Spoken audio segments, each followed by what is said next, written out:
Mga bro, mapagpalang araw at isang magandang umaga. Araw ng linggo ngayon, Sunday morning. At tara, samahan nyo ako at mag-record ulit tayo ng temperature ng aming storage.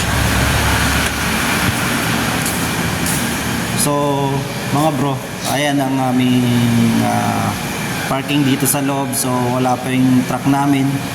At ganyan kaluwag pag linggo. Wala masyadong empleyado. Yan.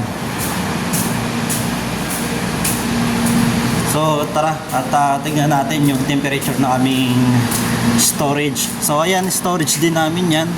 Ito yung parking. Ayan. So malawak ang parking. At ito, ganito ang itsura nya sa umaga, sa gabi. Kung napanood nyo yung isang video ko, yun, ganun kadilim dito sa gabi. So ayan, ito ang itsura nya sa umaga. Medyo maingay kasi hindi siya naka-defrost. Ayun, so yan, ito ang ating temperature ng ating storage. So far so good. Okay naman siya, normal. Then tara at balik na tayo.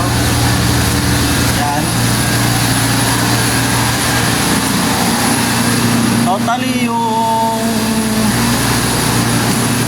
workplace naman natin hindi naman ganoon ka-hassle, hindi naman ganoon ka-stress.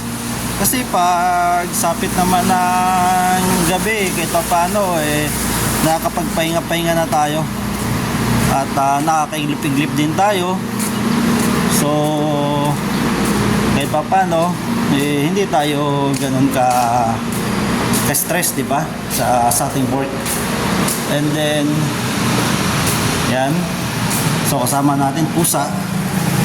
Maya pa naman yung mga empleyado. So konti lang yung papasok ngayon na empleyado. At yan ang ating posting area. And then yan, yung hagdan pala na yan, ayan, kung nakikita nyo, papunta yan sa pinaka fourth floor. So meron kami doong gym and what ba yun, what you call that, court. So yun, pinaparent din yung court na yon. So medyo nagka-hassle lang pag maraming nag-rent sa court kasi papasok yung mga sasakyan and then mga service nila. Yan. Pero after nun, pagsapit naman ng gabi na, wala na, makabawi ka naman, makapagpahinga ka. And then syempre we have side hustle. Meron tayong lalamove din tayo minsan. And then isa rin tayong MC taxi rider. So kahit pa paano, pag maganda yung ating hindi tayo masyadong pagod at lumalabas tayo doon. Sometimes lalabas tayo para makita nyo rin. And by the way, dito na natin tatapusin ang ating short video. And natayan ulit ang ating CCTV monitor ng ating building. Anyway, isang mapagpalang araw at magandang umaga sa lahat mga bro.